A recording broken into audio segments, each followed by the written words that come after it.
Class 12th के छात्र छात्राओं का इस सत्र में स्वागत है, अभिनंदन है। आज पुनः गणित भाग 1 के चैप्टर 1 के प्रश्नावली 1.3 से संबंधित बात होगी।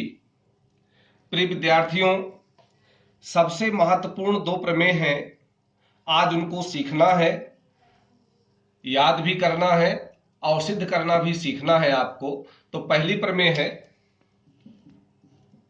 यदि f समुच्चय x से y में और g समुच्चय y से z में तथा h समुच्चय z से x में 3 फलन है, तो हमें सिद्ध करना होता है कि f composite g composite h बराबर f composite g composite h।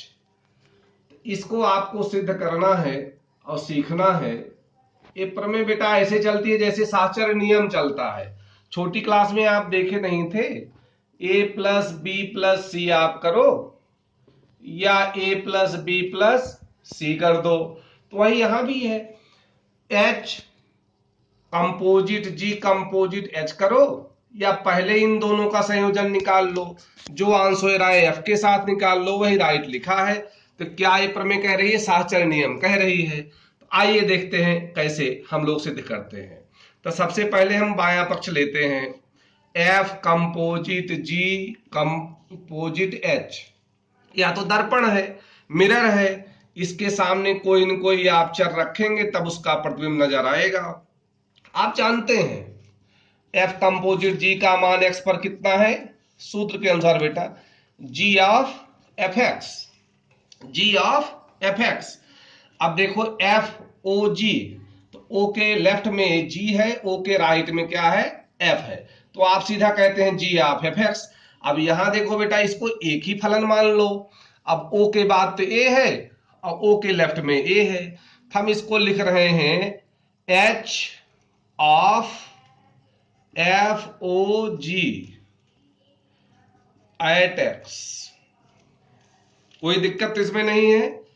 देखो, इसको आप मन में मान लें k है, तो k ओ एच आया किस पर? x पर। तो क्या लिखोगे आप? h ऑफ के एक्स। अब k किसकी जगह आया है? एफ ओ जी की जगह। इसी सूत्र का प्रयोग किया हूं। अब इसका मान आप स्वयं जानते हैं, क्या लिखो बताओ? g of F x, g of F x. अब इसको हम ले लेते हैं समीकरण नंबर 1। पुनः दायां पक्ष में लेता हूं, पुनः दायां पक्ष में लिखा है f composite g composite h। a है हमारे पास फलन या दर्पण, इसका मान किस पर निकालें? किसी चर पर। अब देखो क्या आएगा। अब देखो o के लेफ्ट में इसको हम एक फलन मानेंगे, तो g o h को एक मानूंगा और o के साथ f o ये वाले फलन को संयोजित करना है। तो क्या लिखा जाए बेटे? f ऑफ x लिख दिया। अब इसको बताओ, इसको अब एक फलन मानेंगे, इसको एक मानेंगे, h of g of F x. इसको ले लिया समीकरण नंबर 2। तो समीकरण 1 व 2 से हम कह सकते हैं LHS बराबर RHS। आइए प्रमेय नंबर 2, काफी मोस्ट है। यहां पर हमने लिया है 2 फलन है, f समुच्चय x से y में, g समुच्चय y से z में। कैसे फलन है? 2 व्युत्क्रमणीय फलन है। तो हमें सिद्ध करना है बेटा कि एफ ओ जी भी व्युत्क्रमणीय होगा तथा एफ ओ जी का इनवर्स उल्टे क्रम में बेटा जी इनवर्स कंपोजिट एफ इनवर्स के बराबर होगा। ये रफ देखो, आप परिभाषा में जानते हैं, हमने आपको बताया है, कई बार बताया है कि अगर फलन f समुच्चय a से b में हो तो a व्युत्क्रमणीय कहलाएगा यदि एक ऐसे फलन g का अस्तित्व इस प्रकार हो जो समुच्चय b से a में हो कि f कंपोजिट g का मान i ए क्या है बेटा, आई ए क्या है, आई ए, एफ कंपोज, आई ए का मतलब जी का तत्समक, जी ओ एफ का मतलब, जी ओ एफ किसके बराबर हो, आई बी के। तो यहां आई बी क्या है, जी का कंपोजिट एफ से कर रहे हो तो एफ का क्या है, तत्समक, तब आप कहते हैं एफ इनवर्स बराबर जी। तो इसी का हम यूज करेंगे जो आप कल पढ़े थे, परिभाषा में पढ़े थे, प्रतिलोम फलन की परिभाषा में पढ़े थे। एक परिभाषा थी कि एफ जो है एक एकी हो, आच्छादक हो, तो उसका प्रतिलोम अस्तित्व में होगा। और दूसरी जो परिभाषा हमने दिया था इसी के समतुल्य कि फलन एफ व्युत्क्रमणीय कहलाएगा यदि एक फलन जी का अस्तित्व इस प्रकार हो कि एफ का कंपोजिट जी से निकालो और जी का कंपोजिट एफ से निकालो, तो क्या आना चाहिए, तत्समक फलन, तत्समक फलन।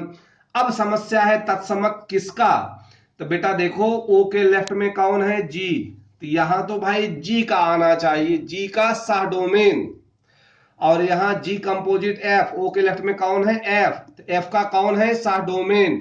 तो इस प्रमेय में जी का सह डोमेन, यहां रफ वाला देखो, अभी तो हम प्रमेय की बात नहीं किए हैं, जी का सह डोमेन कौन है, जी का सह डोमेन देखो ए है, तो आई ए लिख देते हैं।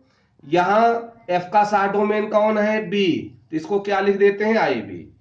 तो फिर तो बेटा इसी का हम यूज करेंगे, क्योंकि हमसे थोड़े पूछा है कि बताओ इसका अस्तित्व होगा, एफ इनवर्स का अस्तित्व होगा कि नहीं होगा, हमें तो भाई ये भी बताना है कि इसका प्रतिलोम किसके बराबर है। तो इतना ही पर्याप्त होगा कि हम उसी का यूज करके परिभाषा का कुछ ऐसा दिखा दें कि ये भी मेरा काम बन जाए कि एफ ओ जी कैसा हो, व्युत्क्रमणीय हो, और उसका इनवर्स किसके बराबर हो, इसके। तो ध्यान से देखना, यहां पहले से दिया है कि एफ और जी दो व्युत्क्रमणीय फलन है, तो यहीं से हम लोग शुरू करेंगे।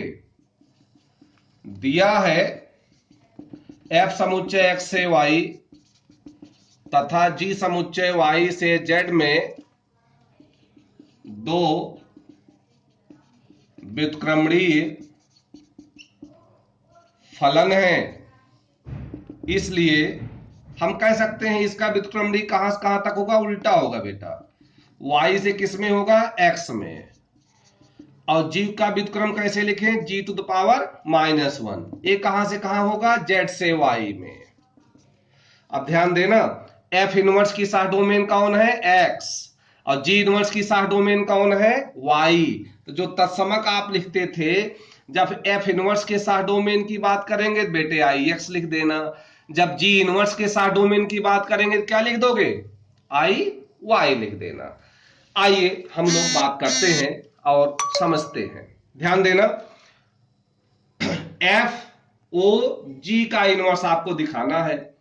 फिर से एक बार रफ पर आते हैं, कोई कहे दिखाओ एफ इनवर्स बराबर जी, तो आप परिभाषा में क्या दिखाते थे, एफ कंपोजिट जी, जी कंपोजिट एफ, ये किसके बराबर हो, आई के।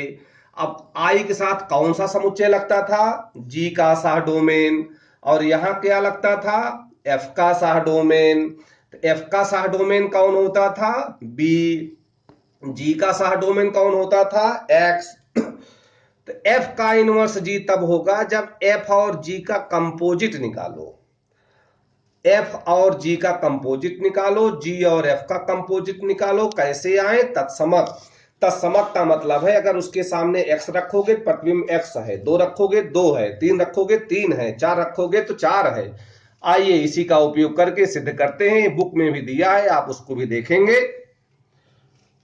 किसका इनवर्स निकालना है, सर आपने लिखा है कि इसका इनवर्स निकालना है, एफ ओ जी का, इसी का इनवर्स निकालना है। किसके बराबर दिखाना है, इसके, तो इसका और इसका हम लेंगे संयोजन, तो एफ ओ जी है दो फलन, मिलकर के एक फलन होंगे ही। कंपोजिट किससे, G inverse O F inverse से।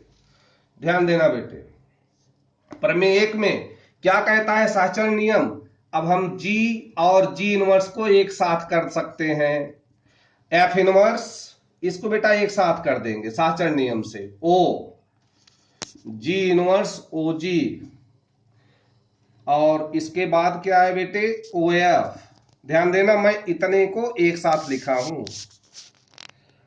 अब भाई कोई कहे 2 और 2 का इनवर्स, तो एक ही तो आएगा, तत्समक ही तो आएगा। तो सेम प्रक्रिया यहां भी है, सेम प्रक्रिया यहां भी है। जी इनवर्स और जी क्या हो जाएंगे, आई हो जाएंगे, इकाई हो जाएंगे। अब ध्यान देना, जी ओ जी इनवर्स, तो ओ के लेफ्ट में कौन है, जी इनवर्स। तो जी इनवर्स की क्या चाहिए, साह डोमेन। तो जी इनवर्स की साह डोमेन देखो यहां लिखा है, कौन है बेटा, वाई। तो यहां क्या लिखेंगे, आई वाई, और आगे क्या है बेटा, ओ एफ। अब इकाई से, इकाई फलन से किसी फलन का संयोजन वही फलन हो जाता है बेटा। इन दोनों का मान है एफ इनवर्स, और आगे क्या है ओ एफ। अब देखो एफ ओ एफ इनवर्स, तो फिर आ जाएगा इकाई। किसका साडोमेन बेटा, एफ इनवर्स का। एफ इनवर्स का साडोमेन देखो किसके बराबर है यहाँ पे, एक्स के। तो क्या आ गया बेटे, आई एक्स आ गया। अब पुनः देखें, पुनः देखें इसके लिए दूसरा पार्ट, क्योंकि अभी तो हमने एफ ओ जी जैसा दिखाया है, अब हम दिखाएंगे जीओ एफ जैसा दिखाएंगे, जीओ एफ जैसा दिखाएंगे, जीओ एफ जैसा दिखाएंगे। आइए देखिए, तो क्रम विनिमय नियम का लागू होता है कि नहीं होता है, ये चेक करते हैं। अब G inverse O F inverse पहले लिखेंगे, और इसका कंपोजिट होगा एफ ओ जी से। साहचर्य नियम अप्लाई करो बेटा, इन दोनों को एक साथ लिख देंगे।